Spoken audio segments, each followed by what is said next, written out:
We're looking today at the essay by Walter Benjamin called The Work of Art in the Age of Mechanical Reproduction, a foundational essay in film studies, history of art, and thinking about photography and the image and the media. So it's a big essay, and what we're going to do with this series of slides is just pull out one or two key ideas from each of the numbered sections in the essay. So, a few important things to know about the author of this essay. Walter Benjamin had a brief but very productive literary career, and his philosophical essays on literary works had a strong influence on 20th century thought. He was a German Jew, and he lived in exile in France when he wrote this essay in 1935 and 1936.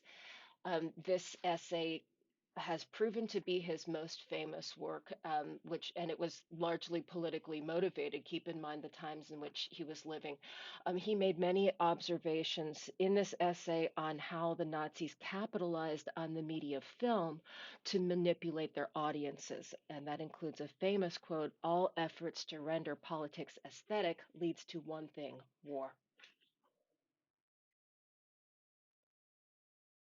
On the left, you see a painting by Paul Klee called Angelus Novus. Paul Klee was a surrealist painter. This painting was in the possession of Walter Benjamin, and he wrote about it. And wrote sort of speculating on what this image was saying to him. He wrote, "Where we perceive a chain of events, the Angelus Novus, the angel of history," he says, "the angel sees one single catastrophe, which keeps piling wreckage upon wreckage and hurls it in front of his feet. The angel would like to stay, awaken the dead, and make whole what had been smashed, but a storm is blowing from paradise. It has got caught in his wings with such violence that the angel can no longer close them. The storm irresistibly propels him into the future, to which his back is turned, while the pile of debris before him grows skyward. This storm is what we call progress." This gives you a sense of Walter Benjamin's perspective on the tumultuous moment in history that he was living through.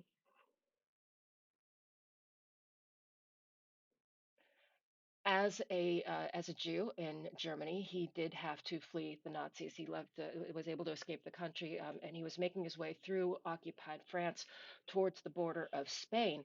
He was guaranteed safe passage from Spain to the United States if he could cross the border, but at the last minute, the borders to Spain closed, and in a moment of panic, he committed suicide. So he never managed to escape. At this time, there is a monument to Walter Benjamin and his inability to escape the Germans, and this is a picture of that monument in Spain.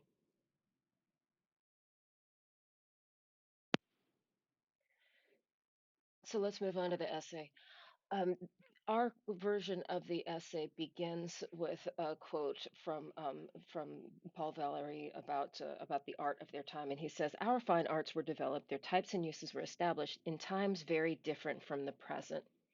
And that's a key idea from how Benjamin prefaces this essay. In this preface, he's placing it in the context of Karl Marx's thinking, not as an ideologue, not as an individual who's trying to tell us how things should be, but in terms of trying to understand how things are. And he's talking about the substructure of the culture, the way that the workings of culture all around us are changing in ways that are so big and moving fairly slowly that we may not notice them on the surface. So that's sort of setting the stage for his objectives with what follows. He's trying to understand how the technology that have affected us, how what they mean and what they're doing. So, and in section one, he's talking about how art in the past, looking deep into human history, that art has always been reproducible in one form or another. People could make copies of sculptures, people could make prints from paintings. But when it comes to photographic technology, it is by nature without an original imitation relationship, meaning that when you take a picture, it's intended to be copied, and all the copies are equal in value to the original. He also talks in the first section about film and how it makes these reproducible images that can be distributed so widely. It makes them as fast as speech itself, so it moves really, really quickly, and that makes it different from the technology of art in the generations that went back as far as early human history. It's different in modern times. So in section two, that's where we start seeing him using this idea of an aura. And when you think of the aura, you could think, for example, of the Mona Lisa or of sacred art from the past. In the past, people had to go to where an artwork was in order to experience it, and it gave this sense of magic or mysticism to the experience of an artwork. He's saying in section two that that has been lost when the image is reproducible and you can get those images wherever you go. When you reflect on that, think about how that may or may not be as true as it could have been. It's there are ways that that's true, and there are ways that may not be true, because people still want to go back and see those original artworks, even though the images of them are around us all the time. So that's one thing to consider. Section three focuses on how our changing culture has changed human perception. At the beginning, he says the mode of human sense perception changes with humanity's entire mode of existence. The manner in which human sense perception is organized, the medium by which it is accomplished, is determined not only by nature, but by historical circumstances as well. The ways that the photographs that surrounded people in the 1930s, and even more so today, the way that people take them in has changed how we process visual information. And that's what he's getting to in this section. He says at the end of this section, the adjustment of reality to the masses and of masses to reality is a process of unlimited scope, as much for thinking as for perception. So, this way that photography has of making everything accessible to us and making the world smaller has not just changed how we take things in, but how we behave in response to it, how we act in the world. So, that's change it. That's a change of perspective. It's looking at a really, really big picture. Now, when you get to section four, he's talking about the way that the work of art is embedded in the fabric of tradition. In tradition, art's role progressed from the magical to the miraculous. That's a way of summarizing the sense of how the image in religion, painted icons, for example, had a sense of aura about them that was religious. But photography is not by nature a religious medium. It doesn't have this sense of connection to a divine inspiration that people might have associated with, say, a Renaissance painting. So the sense of the magical and the miraculous are transcended by this new medium that people relate to completely differently. Later on in this section, he says to an ever greater degree, the work of art reproduced becomes the work of art designed for reproducibility. So people make works of photography knowing that they're going to be reproduced, and that affects how they think of them as art and what they want from them.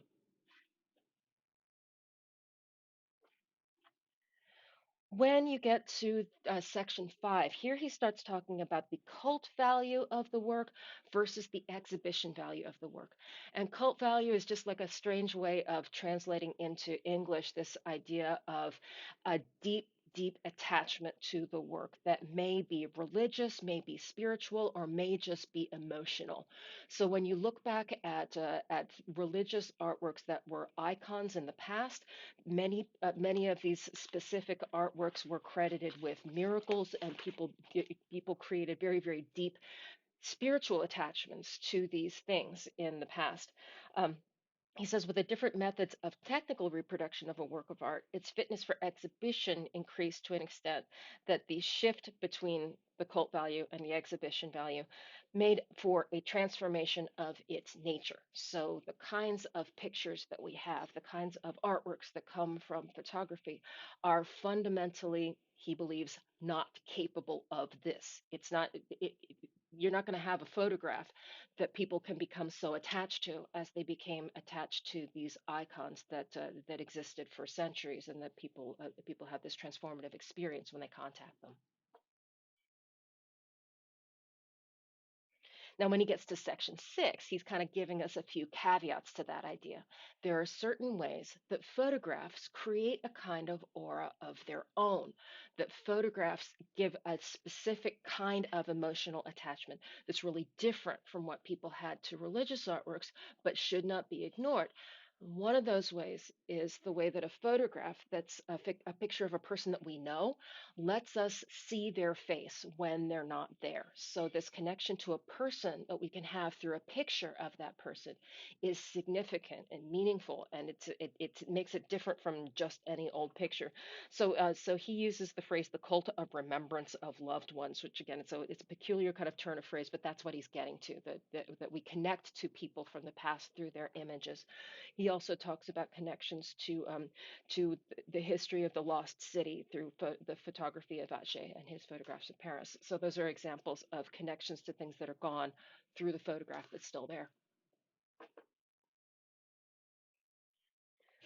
Moving on to the seventh section. So here he's talking about new forms of art that are made possible by these new technologies. Photography has changed the very nature of art, and then when we get to film, so many things are possible in film that were never possible before film, that it becomes a new form of its own with new demands and new possibilities. And he gets into some examples of those new possibilities there and compares them to things that could have been done in painting. Some of the things that film does that differentiate it from theater are what he gets into in sections 8 and 9. In section 8, he's focusing on the performance of the actor and how the viewer relates to that performance. At the end of section 8, he says the audience takes the position of a critic without experiencing personal contact with the actor, and that turns it into something like an identification with the camera. So the viewer is like in the position of the camera, but we're fundamentally passive. We're just sort of taking the whole performance in. And because all of these things are possible with film that go beyond what was possible in theater, that makes it even that separates the experience of the viewer even further from the theatrical audience member. In section 9, he talks about how the actor is acting for the camera instead of for an audience, how editing can make a performance different from the way that it had been when the actor even performed it, because it can be edited, the different clips, different perspectives, different camera angles, and so forth. And then ultimately, all kinds of editing moves and special effects and transitions and cutting all make for a new kind of a work that really separates the experience of a film from anything that had been made before.